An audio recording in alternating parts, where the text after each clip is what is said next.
যদি মেডিকেলে চান্স না পাই কি হবে? আমি তো আমার স্টোরি অ্যাজ অলওয়েজ বলি, আমি সলিমুল্লাহ মেডিকেল কলেজে চান্স পাইছি, আমি ডেন্টালে থার্ড হয়েছি, আমি এএমসি চট্টগ্রামে সিলেক্টেড ছিলাম, 3টা মেডিকেলের টপ নচ রেজাল্ট ছিল। সলিমুল্লাহ মেডিকেল কলেজে ভর্তি হয়েছিলাম, ভর্তি হওয়ার পরে সে ভর্তি ক্যান্সেল করে বুয়েট বায়োমেডিক্যাল ইঞ্জিনিয়ারিং এ আসছি। তারপর প্রথম দিকে ভাবছিলাম টিচার হবো, ডিন লিস্টে পর্যন্ত ঢুকছিলাম লেভেল 1-এ। ভাগ্যে নির্মম পরিহাসে নিজের লাইফে নিজেরই নেওয়া কিছু রং স্টেপসের কারণে বুয়েট থেকে এখন পর্যন্ত গ্র্যাজুয়েটটা হয় নাই। ইনশাল্লাহ সামনের বছর হয়তো হবে, কোচিং সেন্টার করাই হচ্ছে। সো অনেক সময় আল্লাহ তোমাকে অনেক কিছু দিয়ে কারণে, আমি জানি আমি যে পথে আছি মহান আল্লাহ তাআলা আমার জন্য আরো অনেক বেটার কিছু রাখছে।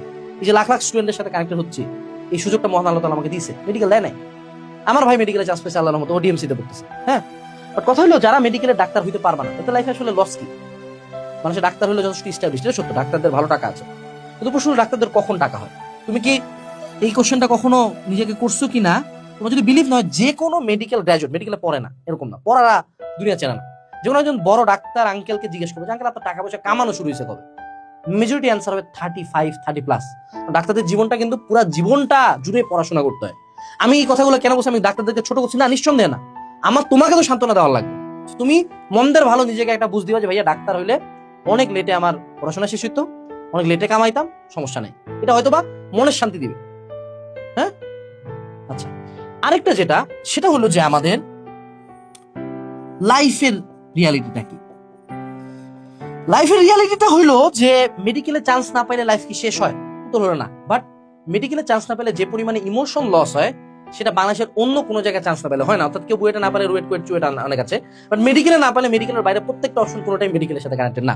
অর্থাৎ বাকি অন্যান্য যে কোনো জায়গায় চান্স পাইলে তুমি কোনো প্রফেশন চুজ করো না, বাট মেডিকেলে চান্স পাইলে you are choosing a profession. সেটা অনেক ইমোশনালি হার্ট করার মতো একটা ব্যাপার। বাট তোমাকে একটু রিয়ালিটি চেক দিই বাবা। এবছরের ভর্তি পরীক্ষা সিম্পলি আমি তোমাকে জাস্ট একটা টাস্ক দিয়ে দিই। হ্যাঁ, এখানে একটা টাস্ক দিই, আজকের টাস্ক লেখো। টাস্ক এটা বলবো আনাস ভাইয়ের টাস্ক 1, তুমি 4টা অ্যাডমিশন ডেট লিখবা। ডিইউ এ ইউনিটের লিখবা, চবি এ লিখবা, আরইউ সি লিখবা, তারপরে হলো এগ্রি জিএসটির এক্সাম ডেট লিখবা। ঠিক আছে? ডিইউ আরেকটা লিখবা হলো জাবি, জাবি এ আর জাবি ডি, এগুলাতে তো পরীক্ষা দিবা, এগুলার এক্সাম ডেট গুলা লিখবা। ভাই আপনি লিখে দেন না, আমি লিখলে ভয় লাগবে না, তুমি একটু লিখিও সার্চ দিয়ে দিয়ে। তুমি নোটিস করবা সিম্পলি প্রত্যেকটা ভর্তি পরীক্ষার মাঝখানে 7 দিন গ্যাপ আছে ম্যাক্স। অর্থাৎ যদি এখন তুমি 3 দিন মাতম করো কোনো সমস্যা নাই। জিনিসটা কিরকম জানো? আমি তোমাকে আর একটু রাফ উদাহরণ দিয়ে বুঝাই। ধরে নাও ভূমিকম্প শুরু হয়েছে, ভূমিকম্প, বিল্ডিং খুব দ্রুত ভাঙে পড়বে। ধরে নাও যে তোমার প্রিয় পোষা কুকুরটা একটা কোনো কিছু ভাঙে চাপা পড়ে গেল টেবিলের তলায়, তুমি ওকে বাঁচাবা নাকি আগে দৌড় দিবা? সেম শিট হিয়ার, তোমার মনের একটা অংশ মরে যাচ্ছে, বাট এই অ্যাডমিশন সিজনও ম্যাক্সিমাম জানুয়ারির মধ্যেই শেষ। অর্থাৎ আগামী ডিসেম্বর জানুয়ারির মধ্যেই ডিসাইড হয়ে যাবে যে কে পাবলিকে পড়বে নাকি পড়বে না। Now I am asking you, তুমি কি বসে কানবা নাকি পাবলিকে সিট নিবা? আমি জানি অনেক লস হয়েছে, আমি এখন তোমাকে যত যা আবেগী কথা বলবো কোনোটাই কানে ধরবে না।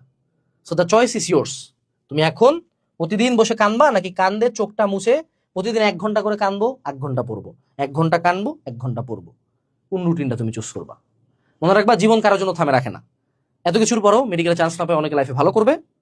আই হোপ তুমি তাদের মধ্যে একজন হবা।